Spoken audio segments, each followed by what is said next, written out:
लग्नानंतर होईलच प्रेम या मालिकेच्या येणाऱ्या भागामध्ये प्रेक्षकांनो, काव्य आणि पार्थ या दोघांनी एक निर्णय घेतलेला आहे.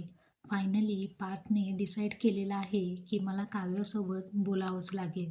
ते काय आहे आणि दोघांचं कन्व्हर्सेशन काय होणार आहे ते आजच्या भागामध्ये तुम्हाला नक्की समजेल. तर सुरुवातीला आपण पाहतो की काव्या जेवायला नकार देते. या गोष्टीमुळे पार्थला खूप मनातल्या मनात त्रास होतो आणि तो स्वतःच्या हाताने तिला भरवतो. तो तिला म्हणतो, माझ्याकडे पाहू नका, तुम्ही अभ्यास करा. काव्या त्याच्याकडे पाहत पूर्णपणे मग्न झालेली असते आणि हे प्रसंग काव्य आणि पार्थ या दोघांच्या फॅनसाठी म्हणजे एक पर्वणीचा आहे.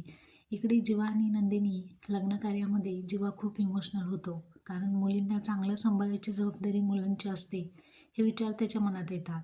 पार्थ आता ठरवतो की मी काव्याला सर्व काही बोलणार आहे आणि काव्यासुद्धा म्हणते की ठीक आहे पार्थ, मी सुद्धा माझा पास्टबद्दल बोलायला तुम्हाला तयार आहे.